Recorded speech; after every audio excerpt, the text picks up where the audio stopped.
Hey everyone, I'm Andrew, 33 years old, and I own a shop in Harrisburg. I've been married to Mandy for 4 years now, and things have generally been pretty smooth. I've always tried to be an upstanding person, particularly when it comes to women. I mean, I've got over 30 women on my staff, so I kind of have to be.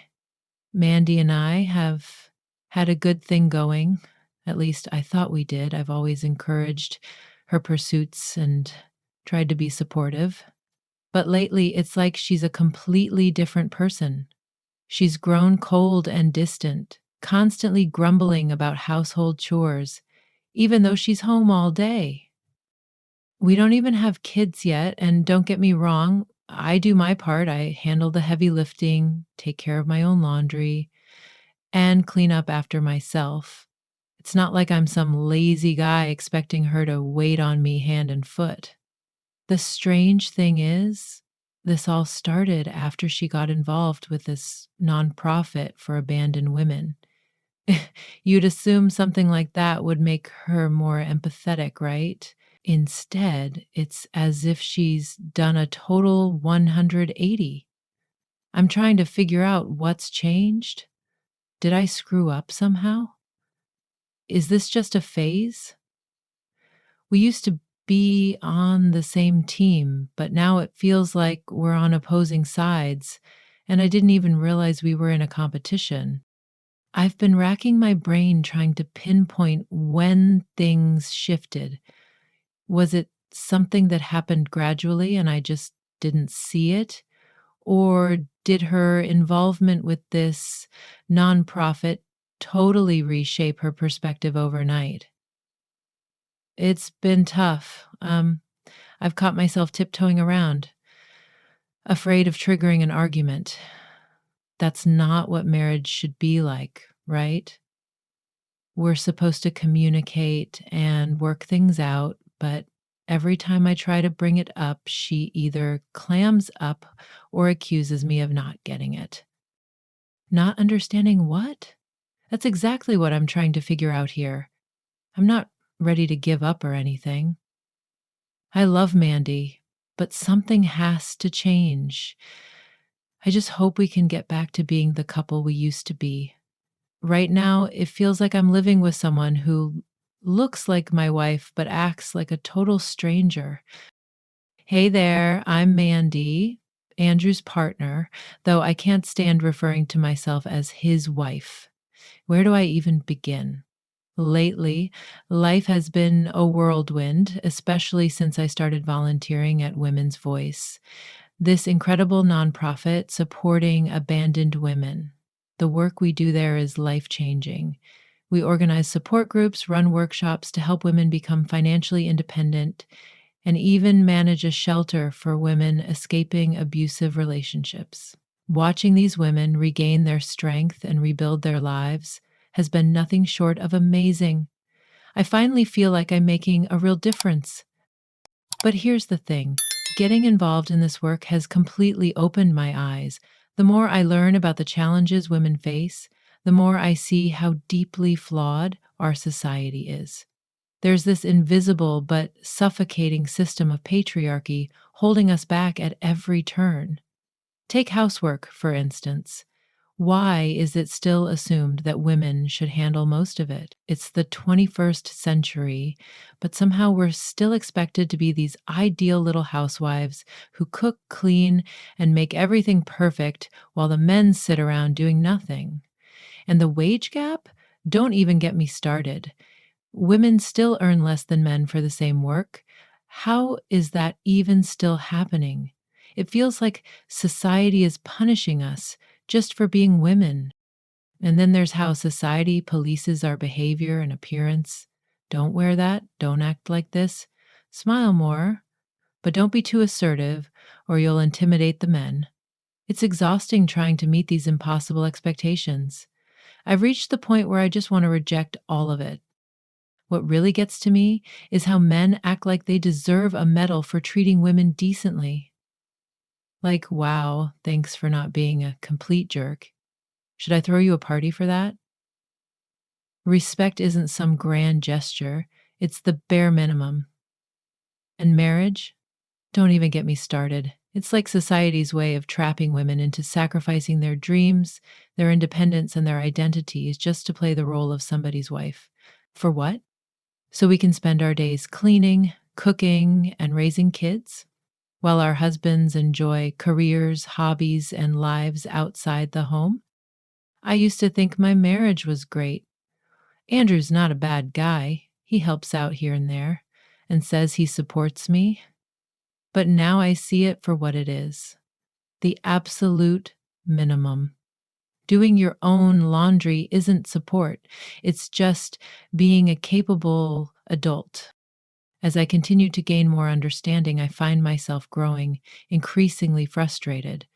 I keep wondering how I didn't notice these issues earlier. How have we, as women, allowed ourselves to accept this for so long? We're constantly told to be thankful for the little we're given, to avoid causing trouble, to behave like good girls. Well, I'm done with that. I'm ready to embrace being a strong, independent woman. When I look at my friends and the women in my community, I just want to shake them awake, to make them realize how they're being held back and settling for far less than they deserve. This isn't just about us, it's about the future, about our daughters, nieces, and all the young girls growing up in this world. What kind of role models are we if we simply accept the way things are? I feel like I'm overflowing with this new awareness and these revelations, and I want to scream it from the rooftops to make others understand. But then I hit this wall of resistance, people, both men and women, um, who are so comfortable in their familiar routines that they refuse to see the bigger picture. It's incredibly frustrating. How can they not see the blatant inequality and unfairness all around us? Once you start noticing it, it's impossible to ignore. I've changed and I know it. I'm not the same person I was before I joined Women's Voice. I feel stronger, more conscious of what's happening around me. I refuse to be silenced or dismissed. I have a voice and I'm going to use it. Sure, it's causing some strain at home. Andrew doesn't understand. He thinks I'm making a big deal out of nothing. That only shows how deeply rooted these issues are. He can't even recognize his own privilege. But you know what? I won't back down. This is too important. We're talking about basic human rights.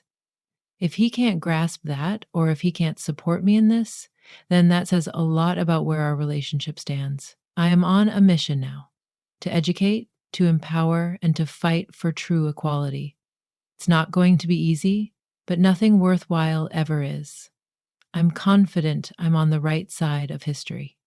We'll achieve this step by step, and when we do, watch out, world. When women rise, nothing can hold us back. It was an ordinary Saturday evening. I had just returned from the store, looking forward to a quiet night with Mandy. As I pulled into the driveway, I noticed an unfamiliar car parked outside. Great, I thought. Company. Stepping inside, I found Mandy chatting with a woman I didn't recognize. Andrew, this is Beatrice, Mandy said. She's from the nonprofit. I gave a polite nod, hiding my disappointment about our evening being disrupted. How about some coffee, ladies? It's freezing out there, I offered, heading to the kitchen. I decided to prepare a quick dinner while brewing the coffee. As I worked, I could hear their conversation drifting in from the living room. At first, it was casual small talk. Then Beatrice's voice cut through sharply. Marriage is no better than slavery. I nearly dropped the coffee pot. What on earth? I listened, my jaw tightening with each passing moment. This woman, a complete stranger in my house, was ranting about how men, all men, including me, ought to be ashamed of themselves for making women do all the work, while they laze around watching TV. I waited for Mandy to step in to defend me, or at least calm her friend down, but she said nothing. The silence from her stung as much as Beatrice's words. Furious, I left the coffee and marched into the living room. Mandy, can I talk to you for a moment? I asked, keeping my tone measured. She followed me to the kitchen, visibly irritated. What's going on? I hissed. Your friend is insulting me and our marriage, and you're just sitting there saying nothing. Mandy rolled her eyes. She didn't mean it that way, Andrew. You're overreacting. Was she serious? I want her out, I said firmly. Make up an excuse, whatever you need to do, just get her out of here. You can't just kick my friends out, Mandy protested. Friends, you barely know her, I shot back. And she's in there trashing me and every man out there. How can you defend that? Our voices grew louder as the argument escalated. Mandy insisted I was blowing things out of proportion, that Beatrice was simply passionate about women's rights. But all I could hear were the accusations echoing in my head and the crushing silence from Mandy when they were made. Finally, I'd had enough. If you won't ask her to leave, I will, I declared. Mandy's eyes widened in disbelief. You wouldn't dare, she said. But I had reached my limit. I stormed back into the living room where Beatrice sat, looking smug. I think it's time for you to go, I said, my voice cold. Beatrice had the nerve to look offended. Excuse me? This is Mandy's home too, and I'm her guest, she replied. This is my home, I growled, and I want you out, now. Mandy appeared in the doorway, her face pale. Andrew, stop it, you're embarrassing me, she said. That was the final straw. After all that had unfolded, I turned to Mandy, my voice rising to a shout. Both of you, out, now! They stared at me, stunned, but I didn't care. I was furious. Out, I bellowed, pointing toward the door. Beatrice scrambled to her feet, grabbing her purse, while Mandy just stood there, opening and closing her mouth like a fish out of water. As they passed by, Beatrice muttered something about typical male behavior. I clenched my teeth, biting back a response, my hand trembling as I fought to keep my composure. Once they were gone, I slammed the door so hard the windows shook. Standing there, breathing heavily, my mind reeled from what had just happened. How had a peaceful Saturday night turned into such chaos? I sank onto the couch, placing my head in my hands. What was happening to my marriage? To Mandy? This wasn't the woman I'd fallen in love with. The one I'd married. It felt as though someone else had taken over her body, spouting this man-hating rhetoric. As my adrenaline subsided, doubts began creeping in. Had I gone too far? Could I have handled things differently? But then I replayed Beatrice's words in my mind, along with Mandy's silence, and my anger reignited. No, I had done the right thing. I wouldn't tolerate being disrespected in my own home by anyone. The rest of the night was spent pacing, caught in a storm of anger and disbelief. How had things gotten to this point? And more importantly, where were we supposed to go from here? Later that evening at Mandy's parents' house, Nicole, her mother, heard the front door slam. Moments later, Mandy rushed into the living room, tears streaming down her face, and fled upstairs to her old bedroom without a word. Nicole sighed, setting aside her book. At her age, she had little patience for drama, but being a mother was a lifelong role. She gave Mandy some time to cool off, busying herself in the kitchen and making a cup of chamomile tea, her go-to remedy. When Nicole knocked on Mandy's door, there was no response, though the door wasn't locked. Inside, she found Mandy curled up on the bed, staring at the wall. Mandy, Nicole said gently, but firmly. What's going on? Mandy mumbled something about Andrew kicking her out. Nicole raised an eyebrow. Andrew? The same man who always brought flowers during visits and repainted the guest room last summer? Something wasn't adding up. Nicole set the tea on the nightstand. "When you're ready to talk, I'll be downstairs," she said, leaving Mandy to collect herself. Prying wouldn't help. Mandy would open up when she was ready. Mandy didn't come down for dinner, and David, her father, was ready to storm upstairs and demand answers. Nicole managed to calm him down. "Let her be," she said. David grumbled, but eventually agreed. The next morning, Nicole called Andrew and asked him to come over. He sounded tired, but agreed. When he arrived, David greeted him with a hearty hug. The two bonded over baseball and were as close as father and son. Once settled in the living room, Andrew looked uncomfortable, shifting in his seat. "Ah, Mandy Elizabeth Thompson," she said sharply. "Stop that wailing, right now, and sit down." Mandy hiccuped and stared at her mother in shock, but obeyed, sinking into a chair. Nicole wasted no time. "I've heard Andrew's side of the story. Is there anything you'd like to add?" Mandy started to protest, but Nicole raised a hand to stop her. "Think carefully before you speak. Is there anything Andrew hasn't already told us?" Mandy opened and closed her mouth a few times before slumping back in her seat. "No," she admitted quietly. Nicole nodded. "I thought not." She turned to Andrew. "Would you mind giving us a moment?" "David, why don't you take Andrew for a walk?" Once the men had left, Nicole turned her attention back to Mandy. "I am very disappointed in you," she said. Mandy's head snapped up, her eyes wide. "Do you have any idea how fortunate you are? Do you know how many women would love to have a husband like Andrew?" "But, Mom," Mandy began. Nicole cut her off. "No buts.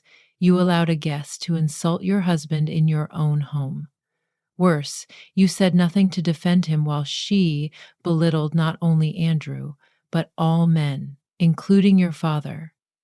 And now you have the audacity to act surprised when Andrew reacts?" Mandy's lower lip trembled, but Nicole steeled herself. Mandy was no longer a child, and it was time for her to learn some difficult lessons. "I don't know what nonsense this women's group has been feeding you," Nicole continued, "but let me tell you something. Marriage is about partnership. It requires respect, compromise, and teamwork. It's not about keeping score or treating your spouse like the enemy." Nicole's words seemed to sink in. "Andrew is a good man," she added. "He respects and supports you. From what I've seen, he does more than his fair share around the house. If you can't appreciate that, and you'd rather listen to bitter women who know nothing about your marriage, then maybe you don't deserve him." The words were harsh, but sometimes tough love was necessary. When David and Andrew returned, Nicole pulled Andrew aside. She apologized for Mandy's behavior and reassured him. "You're part of this family," she said. "You have our full support. If you need to set firm boundaries with Mandy, you have our blessing." Back in the living room, Nicole addressed them both. "Andrew has agreed to work with you as an equal, Mandy. When you return home, you will sit down together and sort out the details of household responsibilities. Understood?" Mandy nodded meekly, while Andrew looked both relieved and surprised. David, the old rascal, was grinning like he'd won the lottery. He caught my eye and gave a wink. I allowed myself a small smile in return. As they got ready to leave, I pulled Mandy aside for a quick word. "Remember," I said in a low tone, "a good marriage isn't something you find, it's something you build day by day. Don't throw away something valuable over foolish ideas."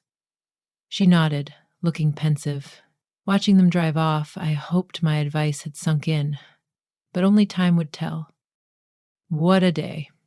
After that lunch at Mandy's parents' house, we drove home in complete silence. The tension between us was so heavy it was almost tangible. Neither of us felt like cooking, so we ordered Chinese takeout. Normally, we'd share the dishes, but that night we ate straight from our own containers, barely making eye contact. While Mandy was in the shower, I sat down and made a list of every household chore I could think of, dividing them into two groups. When she came out, I handed her the list. "What's this?" she asked, raising an eyebrow. "Our new chore schedule," I replied, keeping my tone as neutral as possible. "You handle set A this week, and I'll take care of set B. Next week we switch." She glanced over the list and nodded. "Fine. Good luck," I added, unable to resist. I was curious to see how she'd manage, especially after all her talk about how women could do anything. Winter snow and spring lawn mowing would be quite the test. The next morning, I woke up early and made myself a hearty breakfast: eggs, bacon, and toast. I was halfway through eating when Mandy stumbled into the kitchen, her hair a mess and a confused look on her face. "Where's my breakfast?" she asked.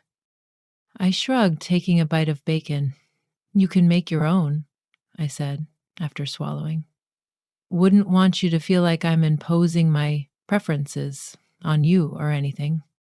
She shot me a glare but didn't respond, instead banging pots and pans around as she prepared her meal. I finished eating and left her to handle the dishes. That first week, I'll admit, I went easy on her. I gave her the lighter tasks: vacuuming, dusting, and the like, while I handled the tougher jobs, like clearing snow off the cars. But I was really looking forward to week 2. That's when the real challenge would begin. By Sunday, we swapped chore lists. Overnight, a decent snowfall had blanketed our driveway, leaving the SUVs buried under 6 inches of snow. Perfect. I poured myself a hot cup of coffee and settled onto the porch, ready to watch the show. Mandy came outside, bundled in several layers, glanced at the cars, then at me, then back at the cars. "Seriously?" she said. I just sipped my coffee and gave her a little wave. She sighed loudly and began shoveling. It was a struggle. She slipped and slid, and at one point, she even fell on her rear. For a moment, I almost got up to help, but I remembered all the times she'd insisted she didn't need my assistance, so I stayed put. It took her over an hour to clear the snow from both cars. By the time she finished, her face was flushed and she was panting. She stomped past me into the house without a word. Monday morning, I shook her awake bright and early. "The cars need clearing," I said cheerfully. "I've got to get ready for work." She groaned but got up. Watching from the window, I saw her struggling with the snow again. By the time I came downstairs, dressed for work, she was only halfway through clearing the first car. "I'm going to be late," I said, grabbing my keys. "What? But I'm not done," she sputtered. I shrugged. "Guess you'll have to wake up earlier tomorrow." The look on her face was priceless. This routine continued all week. Each morning, Mandy dragged herself out of bed to clear the cars, and each evening she collapsed into bed, too exhausted to even think about her women's group meetings. By Friday, she was at her breaking point. When I got home, I found her in bed, crying into her pillow. "Andrew," she sobbed when she saw me, "I am so sorry. I have been terrible to you. I didn't realize. I didn't understand." I sat down on the edge of the bed, careful not to touch her. "Didn't understand what?" "How much you do," she admitted, her voice trembling. "How hard you work. I thought you had it easy, but this week has been so difficult. And that day with Beatrice, I should have stood up for you. You're my husband and you've always supported me. I just sat there while she insulted you. I'm so sorry." "Look," I said softly, "I appreciate the apology, but this isn't just about that day or the chores. It's about respect. It's about being a team. She nodded, wiping her eyes. I know. I get it now. Can we start over? Try to do better? I thought about it for a moment. Yeah, I said finally. We can try. But things have to change, Mandy. Really change. No more of this all men are bad nonsense. No more letting your friends disrespect me. And we'll share the work equally this time. Deal? Deal? She said eagerly. That night, we had a long talk, our first real conversation in months.